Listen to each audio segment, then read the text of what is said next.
అద్భుతమైనటువంటి పటిమను ప్రదర్శించడం జరిగింది.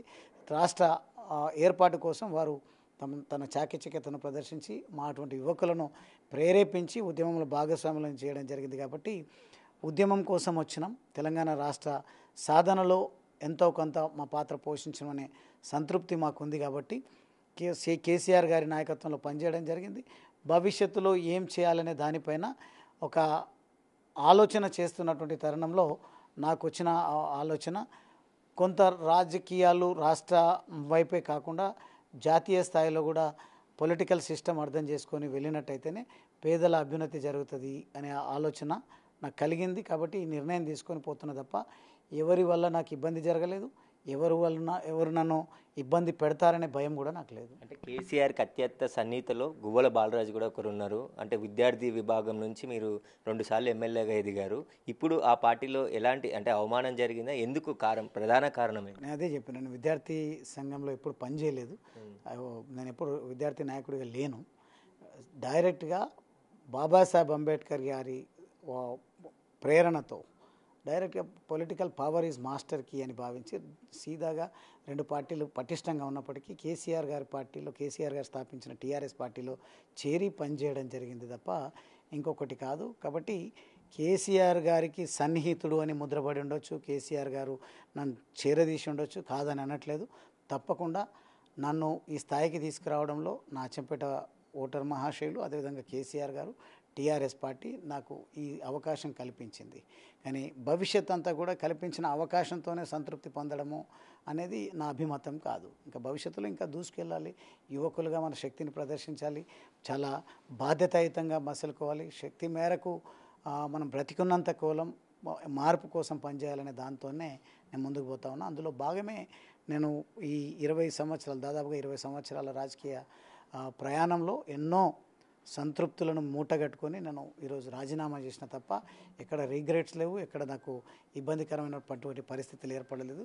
పూర్తి స్థాయి అవగాహన, సంతృప్తితోనే నేను రాజీనామా చేసి బయటకు వెళ్తున్నాను. అఫ్కోర్స్ దీనివల్ల కొంత కేసీఆర్ గారు, మా పార్టీ బాధపడవచ్చు, ఇబ్బంది పడవచ్చు. కానీ నేను ఒక పార్టీకో ఒకరి కోసమో పూర్తిగా నేను అనుకున్నటువంటి ఆశయాల కోసం పనిచేయకుండా వారి మెప్పు కోసమో, వాళ్ళ తృప్తి కోసమో, వాళ్ళ రాజకీయ స్థిరత్వం కోసమో నేను పనిచేయాలనే ఆలోచన అయితే నాకు లేదు. నాకున్నటువంటి ఆలోచనల మేరకు దూసుకుపోవాలి, ఇంకా మునుముందు ఇంకా గొప్ప పనులు చేయాలనే కాంక్షతోన ఆలోచన చేస్తాను. అంటే గత కొద్ది రోజుల నుంచి కూడా బీఆర్ఎస్ పార్టీని బీజేపీలో విలీనం చేయాలని చెప్పేసి ప్రతిపాదన వచ్చింది అని చెప్పేసి కూడా ప్రచారం జరుగుతుంది.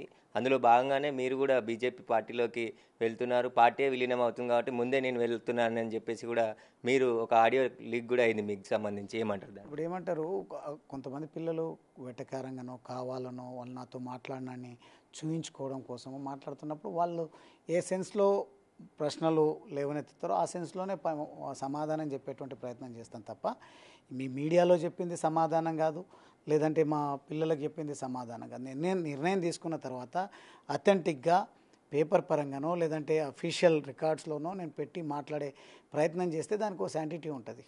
ఆ పిల్లోడి ఆలోచన ఏందో నాకు తెలుసు కాబట్టి ఆ పిల్లోడు మాట్లాడిన విధానానికి అవును కరెక్టే అని మాట్లాడింటాను తప్ప అది శిరోధార్యం కాదు. అది కాల్ మీదే కదా బీజేపీ పార్టీలో చేరబోతున్నాను, పార్టీ విలీనం అవుతుందని చెప్పి. అంతకుముందే ఆ పిల్లోడు నాతో మాట్లాడిండు. అంతకుముందు 2-3 రోజుల నుంచి కూడా మాట్లాడుతూ ఉన్నారు. అవునులే కరెక్టేలే అని మాట్లాడడం జరిగింది తప్ప నేను ఇప్పటి వరకు నా నియోజకవర్గ ప్రజలతో కలిసింది లేదు, మాట్లాడింది లేదు, చర్చించింది లేదు. రేపు ఎల్లుండి వాళ్ళతో చర్చిస్తా. వాళ్ళ మన్ననలు చురగొని వాళ్ళ ఆలోచనలు సలహాలను స్వీకరించి నా సలహాలను నా ఆలోచనలు వాళ్ళతో పంచుకున్న తర్వాత నిర్ణయాన్ని ప్రకటిస్తాను. అంటే జాతీయ పార్టీ అంటున్నారు. జాతీయ పార్టీలు 2 ఉన్నాయి, కాంగ్రెస్, బీజేపీ. మీరు బీజేపీ పేరు ఎత్తిరు కాబట్టి బీజేపీలో చేరడానికి ముహూర్తం కూడా ఖరారైంది. 9వ తేదీన గువ్వల బాలరాజు జాయిన్ అవుతున్నా అని చెప్తున్నారు. ఇప్పుడు మీరు అడిగిన దానికి నిజంగానే కాంగ్రెస్లో కూడా నేను జాయిన్ అయ్యే అవకాశం ఉంది. సరే చూద్దామని అంటే కాంగ్రెస్లో జాయిన్ అయినట్టు కాదు కదా. నిర్ణయం మా వాళ్ళతో మాట్లాడుకున్న తర్వాత, నా ఆత్మ బంధువులతో మాట్లాడుకున్న తర్వాత, చర్చించిన తర్వాత నిర్ణయం ప్రకటిస్తాను. దాన్ని తొందరలోనే ఎక్కువ రోజులు కూడా సమయం తీసుకొని నేను నాంచుడు ధోరణి నాది కాదు. అందుకే నిర్ణయాన్ని ప్రకటించిన. ఇప్పుడు చర్చించిన తర్వాత నేను ఏ పార్టీలోకి వెళ్తాననే నిర్ణయాన్ని కూడా స్పష్టంగా వెల్లబుచ్చడం. గువ్వల బాలరాజుతో పాటు ఇంకా చాలామంది బీఆర్ఎస్ మాజీ ఎమ్మెల్యేలు అంటున్నారు. మీతో పాటు వచ్చే ఎమ్మెల్యేలు ఎవరు, మాజీ ఎమ్మెల్యేలు ఎవరు? నేను ఎవరితో కోఆర్డినేట్ చేయలేదు, ఎవరు వస్తారు రారు అని చూడలేదు, గెలుస్తామా గెలవమా అని చూడలేదు. ఈ పార్టీలో ఉంటేనే మనం గెలుస్తాం కదా అనే ఆలోచన లేదు, ఓడతాం కదా అనే భయం లేదు. ఏదైనా కానీ 2 పర్యాయాలు నేను సేవలు అందించిన తృప్తి అయితే నాకు ఉంది. కాబట్టి ఇంకా నేను ముందుకు వెళ్తున్నటువంటి తరుణంలో ఏ రకమైనటువంటి ప్రయోజనాలు మనం చేకూర్చాలి ప్రజలకనే దానిపైన దృష్టి కేంద్రీకరించిన కొంత అవగాహన వచ్చింది. అదే అవగాహన మా వాళ్ళతో, మా నాయకులు, కార్యకర్తలు, మాజీ ప్రజాప్రతినిధులు అందరితో పంచుకున్న తర్వాత నా నిర్ణయాన్ని ప్రకటిస్తాను. అంటే బీఆర్ఎస్ ప్రభుత్వంలో ఉన్నప్పుడు ఎమ్మెల్యేల కొనుగోలు కేసులో మీరు ఫిర్యాదుదారుగా ఉన్నారు, చాలా కీలకంగా ఉంది. మిమ్మల్ని కూడా కొనుగోలు చేయడానికి అసలు ఏం జరిగింది ఆ కొనుగోలు విషయంలో, మీరు ఎందుకు వెళ్ళాల్సి వచ్చింది? అప్పుడు మిమ్మల్ని కూడా బీజేపీ అప్పుడు కొనుగోలు చేసే ప్రయత్నం చేసిందా? నన్ను ఎవరు కొనుగోలు చేసే ప్రయత్నం చేయలేదు.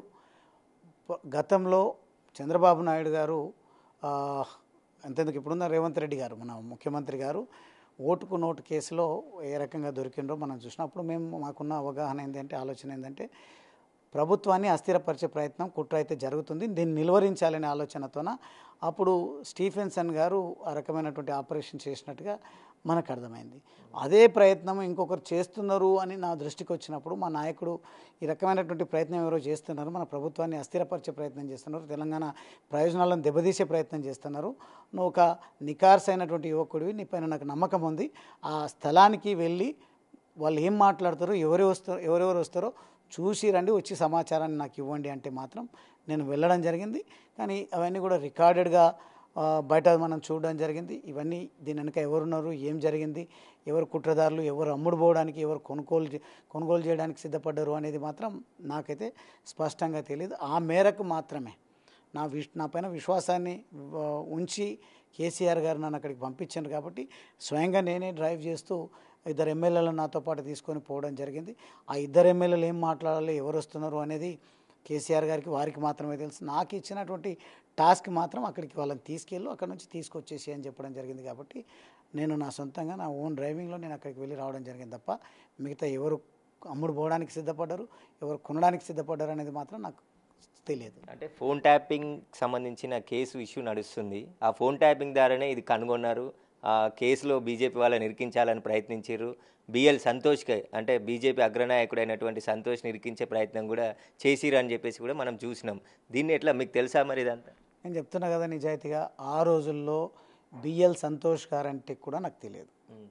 ఎందుకంటే ఇప్పుడు ఆ కేసు జరిగింది, ఆ సంఘటన జరిగింది కాబట్టి కొంత అర్థమైంది. బిఎల్ సంతోష్ గారు అంటే బీజేపీ పార్టీలో పై స్థాయిలోనే ఉన్నారు, ఉన్నత స్థితిలోనే ఉన్నారు అనేది మాత్రం పొజిషన్ పరంగా తెలుసు తప్ప, ఆ రోజు ఎవరు వస్తున్నారు, ఎవరు ఆపరేట్ చేస్తున్నారు అనేది మాత్రం నాకు తెలియదు. అంటే కేసీఆర్ ఏం చెప్పిండు మీకు ఆ రోజు? మరి ఎమ్మెల్యేలు వాళ్ళని కొనుగోలు చేయడానికి పోయిన ఎమ్మెల్యేలు వాళ్ళేనా, వాళ్ళని నిఘా పెట్టడానికే మిమ్మల్ని ఉపయోగించాడా? అసలు అమ్ముడు పోవడానికి, కొనుగోలు చేయడానికి ఎవరు సిద్ధపడ్డారో తెలియదు. నాకు చెప్పిన టాస్క్, మీరు వెళ్ళండి, అక్కడికి వెళ్ళి కొద్ది సమయం ఉండండి, ఎవరు వస్తారో చూడండి, మాట్లాడండి, వాళ్ళు ఏం మాట్లాడతారో చూడండి అంటే, అక్కడ వచ్చినటువంటి 2 స్వామీజీలు వాళ్ళతో మాట్లాడి అక్కడ నుంచి మళ్ళీ తిరిగి వెళ్ళడం జరిగింది. ఏం మాట్లాడారు ఆ రోజు వారు మాట్లాడుతున్నటువంటి సందర్భంలో, మేము వీరితో మాట్లాడతాం, వారితో మాట్లాడతాం, మీరు చేరండి, మీ పొలిటికల్ కెరియర్ బాగుంటుంది అని అక్కడ ఉన్నటువంటి వాళ్ళకు ఎక్స్ప్లెయిన్ చేస్తుంటే, నేను ఎవరు వచ్చిండ్రు, ఎవరు చేర్చుకుంటారు, ఏంటిది ఇది అని నేను వాళ్ళపైన ప్రశ్నలు సంధించడం జరిగింది. వాళ్ళు నా ప్రశ్నలకు సమాధానం చెప్తున్నటువంటి తరుణంలో ఎవరితో ఫోన్ మాట్లాడించినటువంటి ప్రయత్నం జరిగింది తప్ప నాతో అయితే ఎవరు ఫోన్లో మాట్లాడలేదు. అంటే అందులో కంప్లైంటెంట్గా ఉన్నారు మీరే, ఆ కేసు ఇంకా నడుస్తుంది అంటున్నారు. ఇప్పుడు మళ్ళీ మీరు అదే బీజేపీ పార్టీలోకి పోతున్నారు, ఎట్లా మరి? మళ్ళీ అదే అంటున్నారు, బీజేపీలోకి పోవడం లేదు, కంప్లైంటెంట్గా డెఫినెట్గా ఉన్నాయి. ఎందుకంటే నేను అక్కడ వెళ్ళినాను కాబట్టి ఆ విషయాలు సమాజానికి తెలియాలి కాబట్టి కంప్లైంట్ ఇవ్వడం జరిగింది. కంప్లైంట్ ఇచ్చిన తర్వాత ఏం జరిగిందనేది అప్పుడు ఉన్నటువంటి ప్రభుత్వ పెద్దలకు తెలుసు, ఎవరైతే ఇబ్బంది పడ్డారో వాళ్ళకే తెలుసు తప్ప నేను ఇబ్బంది పడలేదు, నేను దానికి సూత్రధారిని కాదు. అంటే ఏ పార్టీలో చేరబోతున్నారు మరి గువ్వల బాలరాజు? అచ్చంపేట ప్రజలు, ఉమ్మడి మహబూబ్ నగర్ జిల్లా ప్రజలు, తెలంగాణలో నన్ను ఈ స్థాయికి తీసుకురావడం కోసం ఎవరెవరైతే నాకు చేయూతను, సహకారాన్ని అందించి ఈ స్థాయి నాకు ఇచ్చిండ్రో వాళ్ళందరితో 1-2 డేస్లోనే నేను కొంత మేరకు, సాధ్యమైనంత మేరకు వారందరితో చర్చించి నిర్ణయాన్ని ప్రకటిస్తాను. కాళేశ్వరం ప్రాజెక్టుకి సంబంధించి భారీ అవినీతి జరిగింది, కాళేశ్వరం కమిషన్ ఒక రిపోర్ట్ ఇచ్చింది, దానిపై క్యాబినెట్ కూడా కూర్చొని వివరాలు కూడా వెల్లడించారు. ఇదే రోజు మీరు రాజీనామా చేశారు? నేను ఈరోజు చేయలేదు, 2వ తారీఖు నాడు నా రాజీనామాను నేను కొరియర్ చేయడం జరిగింది. ఈరోజు జరిగినటువంటి ఆ కమిషన్ రిపోర్టుకు కానీ, నా రెసిగ్నేషన్ లెటర్ కానీ ఏం సంబంధం లేదు. అంటే బీఆర్ఎస్లో మీరు కీలకంగా ఉన్నారు గత కొన్ని సంవత్సరాల నుంచి. బీజేపీలో విలీనం జరగబోతుంది అని చెప్పేసి స్వయంగా కవితనే చెప్పింది. ఆ తర్వాత చాలా రూమర్స్ కూడా వస్తున్నాయి. అసలు జరగబోతుందా? మీకున్న సమాచారం ఏంటి?